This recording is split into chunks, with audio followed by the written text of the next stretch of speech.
Hey everyone, I'm Fred Ranger and I hope you're doing good. In today's video, I want to share my initial thoughts on this little bad boy here, the FUJIFILM X-E4. This is one of the latest camera bodies that Fujifilm has put on the market. And if you're noticing, I'm using a very big mic here, and this is not to, look fancy. I wanted to have a better audio so I can actually use the file and put it also on my podcast, or the audio version of this channel, which is the Visual Storytelling Podcast. If you're not subscribed yet, please make sure to do so in any podcast apps like Apple Podcast, Spotify, Google, Amazon, and so on. I'm on all those platforms. Also, if you notice down this video, actually, you'll see a little join button. If you want to contribute to me actually being able to review those cameras and bring this free content more frequently, please hit that join button and you can start contributing to the free content that's released on this channel. So without further ado, this little bad boy here. So thank you Fujifilm Canada for sending this review unit. I've been shooting it for a week and a half now, almost 2 weeks, and there's already a couple things that I think you guys should know if you're considering buying this camera. First thing is, some of you have asked me if the X100V, or for that matter any X100 series camera, is bigger or smaller. I was the first surprised when I unboxed it and I actually compared it. So you can actually see on this side the X100V and on this side the X-E4, and I'm literally putting them side by side here. The X-E4 is actually smaller.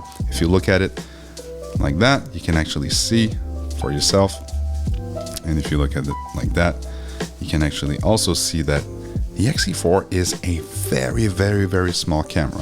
It packs in the same sensor as in the X100V or the X-T4 or the X Pro 3. So this is the X-Trans Sensor 4, I think we're on right now. And the good news is that they've been able to miniaturize a lot of the features of an interchangeable lens camera. So you can actually, it's like if the X Pro 3 and the X100 had a baby, because again, interchangeable lens, but very small form factor. So they've been able to fit that great sensor into this camera body, but also they gave us a couple of improvements on the X100 or even the X Pro 3. Let's not talk about the screen of the X Pro 3, but let's talk about the screen of the X-E4. This is the second thing I want to share with you today of my findings. Very early on, I will do a full review. Don't worry, hit that subscribe button and bell notification to know when that's going to come up. But for now, this tilting screen here makes it a very interesting camera for, of course, taking selfies and stuff, but I'm not really into that. I'm more into video, as you know, with those YouTube videos I'm filming on the X-T4 right now. But with this screen that tilts up, it becomes an interesting option for vlogging.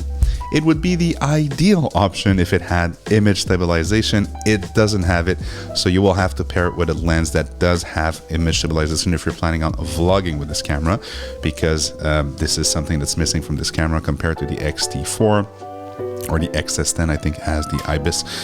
But just the fact that the screen tilts up like that, it's reminiscent of my X70 that I kept here. I know there's becoming, there's a cult forming around it.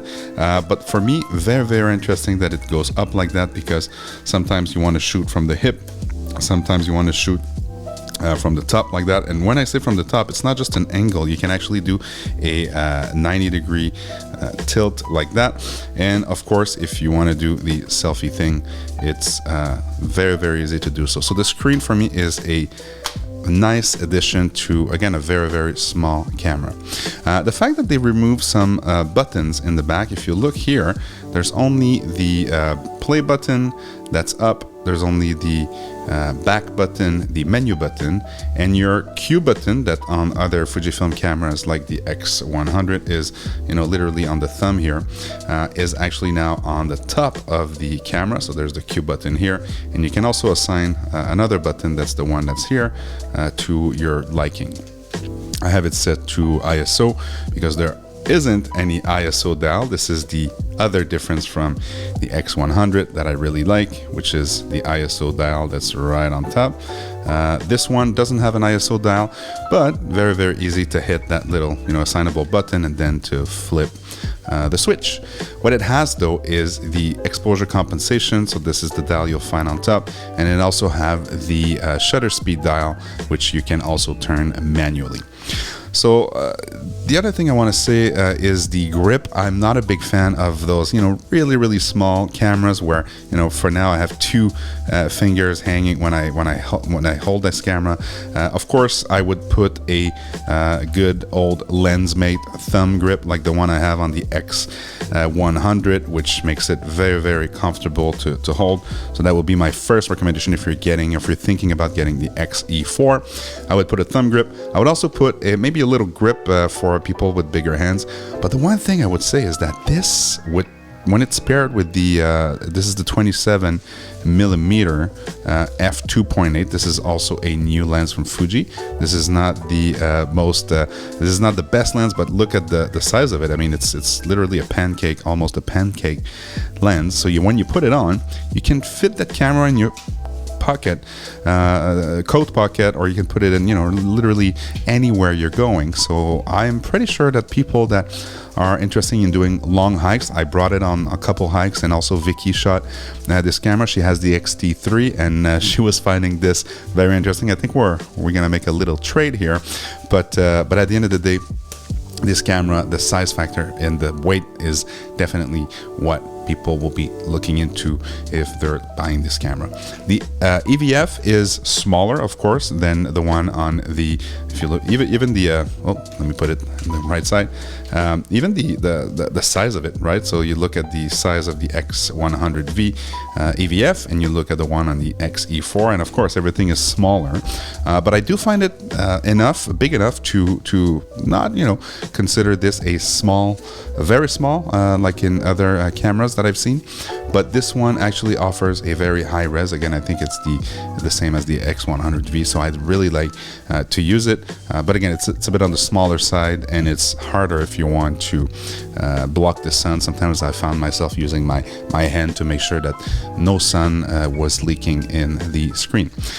So the other thing I find very interesting about this camera is the fact that it's a camera that has a very, very rapid processor. So my X70, as much as I love the X70, great little camera, doesn't have an EVF though, it's only the LCD screen, but it's super slow, right? So the autofocus and all the gizmo that you find in newer version of the Fujifilm ecosystem, like the X-T4 and the X100V, this camera is super fast, super quick.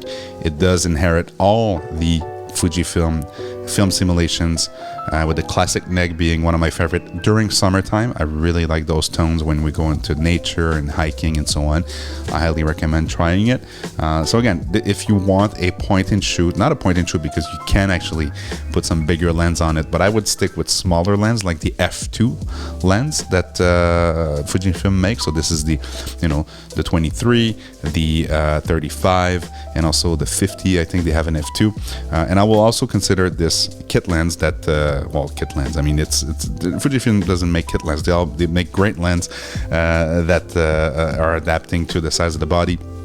I would consider getting it. I think you're saving $200. I think it's like $500 new, and then it's $250 when you pair it with the kit, so with the X-E4. So I'm gonna shoot a lot with this camera. We already shot. I'm gonna put a couple photos on the YouTube channel. If you are listening to this via the podcast, you can follow the link in the description and the show notes, but I'll put a couple of files if you want to see them. Those will be JPEG straight out of cameras, or camera, this camera. And if you have any questions, please feel free to ask them down below, but expect a full-on review of this camera. I just wanted to say hi because I haven't posted in a month. I also wanted to update you on the fact that, again, you can have the audio version of this podcast or this video, if you want, with the link down below. And also that there's a new way to support this channel with the join button that appeared in a couple days ago. So I'm very excited about that. Also planning on doing a couple live streams. I mean, if you're following my Instagram, if you're not, please go, because I'm having so much fun with my new cameras, which are the Leica cameras. So right now I have in the ecosystem the M6, the M10, and the Leica Q2. So how that happened, I'll explain in a future video. Yes, I still love Fujifilm. Fujifilm is the company that got me in love with photography. I shot a lot of other brands, Nikon, Canon, Sony, and so on. But why I love photography is in part because of the way that Fujifilm is also, lover of cameras that are making, lover of photography that are making cameras for passionate photographers. So that doesn't change. But the Leica stuff, it's wow, it's another game, man. And I'm looking forward to sharing more thoughts around the Leica stuff. But for now, if you have any questions about the X-E4, again, please ask them down below. I've been Fred Ranger. Enjoy life, be happy, and enjoy your small gear. Cheers.